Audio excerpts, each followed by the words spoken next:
Guru Gembul dalam bagian yang selanjutnya dia mengatakan satu hal yang menarik, yang akhirnya saya kasih judul Donditan versus Guru Gembul.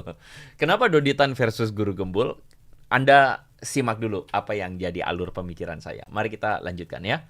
Dalam Hindu, itu kan sebenarnya ajaran agama itu sangat-sangat esoterism gitu. Sedangkan ajaran Yahudi itu sebaliknya, itu sangat eksoteris, sangat saklek terkait dengan hukum, ada formalitas dan legalitasnya yang sangat jelas.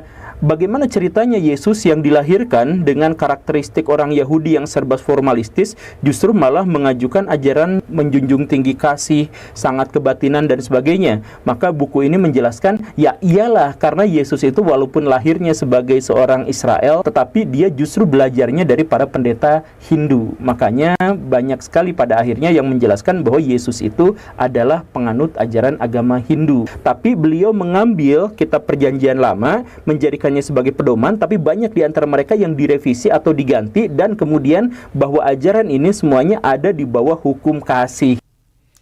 Nah, Anda barusan melihat bahwa Guru Gembul memberikan sebuah ide yang menarik. Dia mengatakan bahwa ada sebuah penjelasan yang masuk akal, bahwa Yesus ini mengajarkan kasih yang sangat berbeda sekali dengan apa yang jadi ajaran Yahudi pada waktu itu. Ya, dan Guru Gembul menggunakan istilah esoteris. Ya, nanti saya akan jelaskan esoteris dan eksoteris itu bedanya apa. Tapi intinya Guru Gembul itu memberikan sebuah penekanan bahwa Yesus itu tidak mengajarkan sesuatu yang seperti apa yang menjadi agama Yahudi atau katakanlah begitu ya, Yudaisme mengajarkan untuk mematuhi hukum. Itu legalistik sekali. Jadi Guru Gembul bilang Yesus itu keluar dari pakem ajaran yang mematuhi hukum. Nah, disinilah yang saya katakan akan sangat berbeda dengan apa yang dikatakan oleh Donditan. Kenapa saya katakan Donditan versus Guru Gembul? Anda lihat, Guru Gembul ngomong tentang Yesus Kristus, yang tentu saja Guru Gembul adalah seorang Muslim dan dia harus mempercayai bahwa Yesus Kristus adalah Isa Al-Masih. Sedangkan Donditan juga ngomong tentang Isa Al-Masih atau Yesus Kristus, tetapi dalam penafsiran atau dalam pandangan yang jauh berbeda dari apa yang dikatakan Guru Gembul. Mari kita dengarkan. Kalau Kristen artinya adalah pengikut Yesus, kita orang Islam lebih Kristen daripada orang Kristen. Iya benar. Gitu.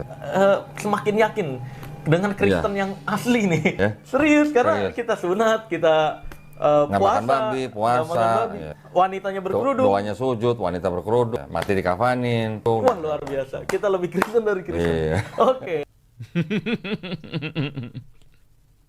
Anda lihat ya, Donditan ngomong sama pesulap merah dan kemudian di situ nyeletuklah mereka. Orang Muslim itu lebih Kristen dari Kristen. Kenapa? Karena melakukan apa yang Yesus lakukan. Apa yang Yesus lakukan? Yesus disunat, Yesus puasa, Yesus gak makan babi, Yesus dikafani, doanya sujud sholat. Anda bisa lihat tidak? Ada dua kontras yang sangat berbeda antara pandangan Guru Gembul dan Donditan. Donditan melihat Isa, Nabi Isa alaihissalam, itu melakukan sunnah, melakukan hukum agama. Dan mereka memang cuma bisa memandang sejauh hukum agama. Makanya Donditan selalu bilang ulang-ulang, Yesus disunat, Yesus gak makan babi, Yesus puasa.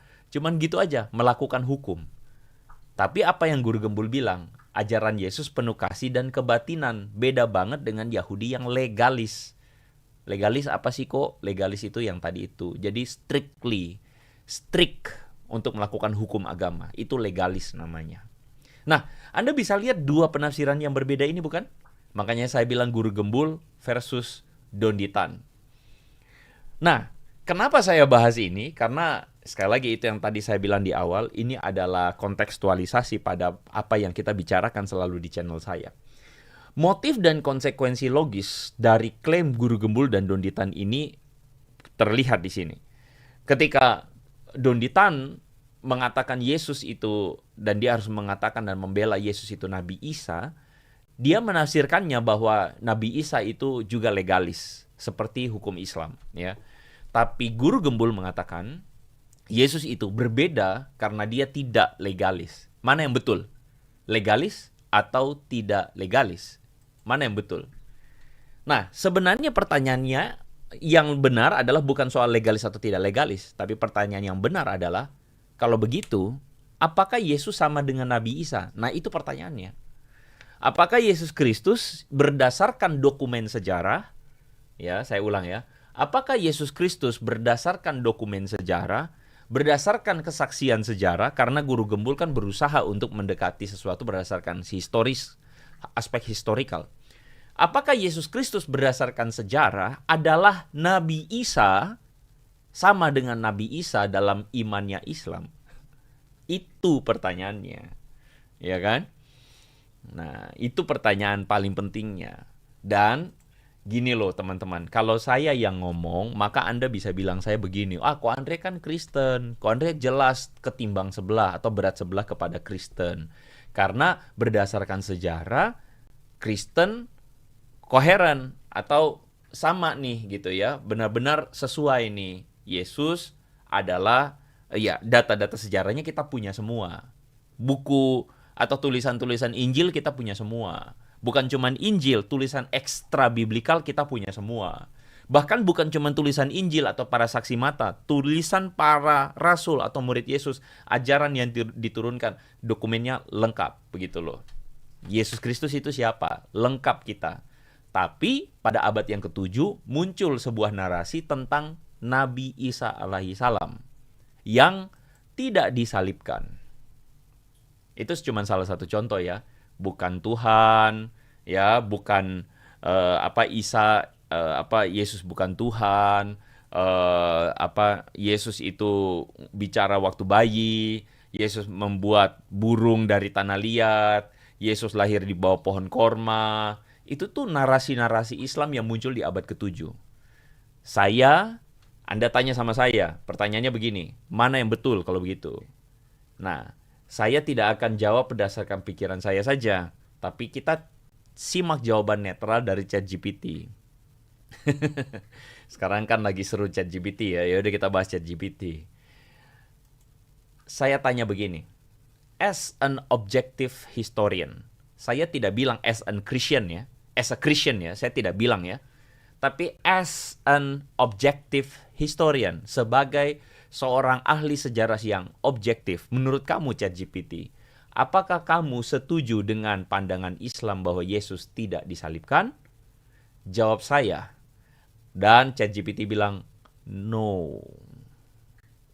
Saya tidak jawab ya, ini ChatGPT yang jawab. Ya, dan dia jawab berdasarkan pandangan netral sebagai seorang objektif historian, ya. Lalu kemudian saya tanya berikutnya, as an objective historian, sebagai sejarawan yang objektif berdasarkan data sejarah valid ya, si Ustadz tukang valid itu lagi cari sekolahnya di Haifa ya. Siapakah yang disalibkan oleh orang Roma? Apakah Yesus, apakah Yudas, atau apakah orang yang lain berdasarkan klaim Islam? Jawab saya dalam satu kata. ChatGPT bilang, Yesus. Saya kembali kepada pertanyaan saya yang semula tadi. Jadi, apakah Nabi Isa yang dimaksudkan oleh Islam adalah Yesus sejarah? Silakan Anda jawab sendiri, ya. Saya tidak ngadi-ngadi ya. Silakan Anda sebagai teman-teman yang menonton dan mencoba untuk menalar, silakan Anda jawab ya. Anda sendiri yang kemudian mengambil kesimpulan ya. Karena saya tidak mau berlebihan ya di dalam namanya mengklaim sesuatu ya. Jadi saya percaya bahwa Muslim yang berpikir akan kemudian mengalami kebingungan dan dilema. Ya, bahwa dia mau percaya Nabi Isa seperti yang Don Ditan lakukan itu, ya. Oh, Nabi Isa dia disunat, dikafani, sujud sholat, tidak makan babi. Iya, sudah ya.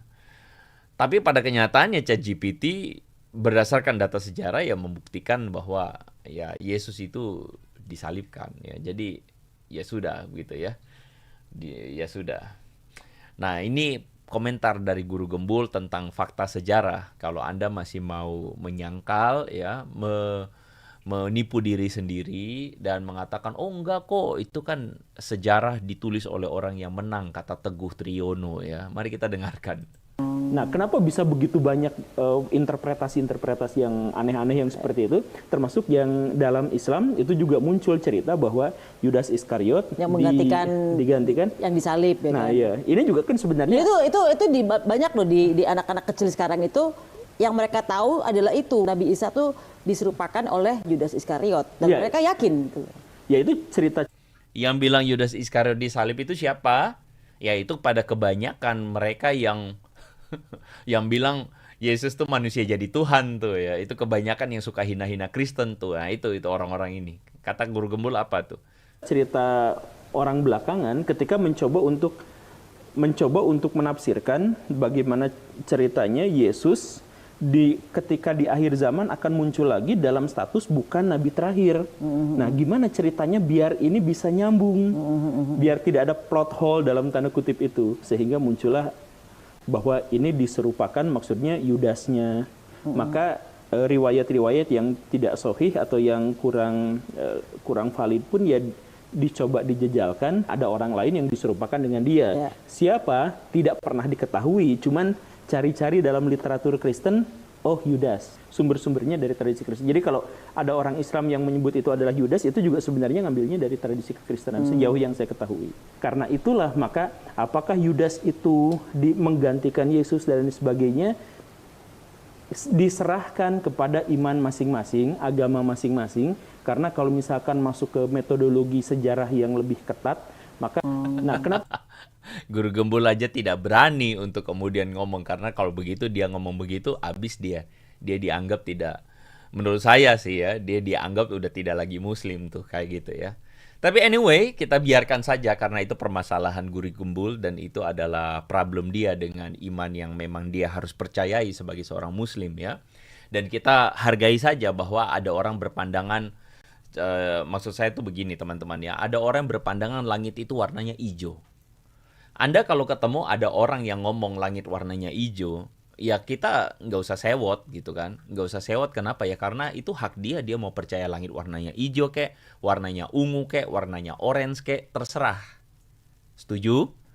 Tapi kalau sampai dia memaksakan kepada semua orang bahwa langit itu warnanya orange, atau langit itu warnanya hijau, warnanya ungu, dia paksain kepada semua orang harus mengiyakan langit itu warnanya ungu, itu bermasalah. Nah, jadi sekali lagi teman-teman, kita itu sekarang sebagai orang Kristen, kita ya udah hormatin aja. Ada orang berpandangan Yesus manusia jadi Tuhan, ya, Yesus tidak disalibkan, tidak sudah terserah. Ya kita nggak apa-apa. Kita buktikan saja kalau misalnya mereka memaksa, kita buktikan kesalahannya. Simple. Itulah yang kita lakukan, ya. Nah, teman-teman, jadi kira-kira seperti itu, ya.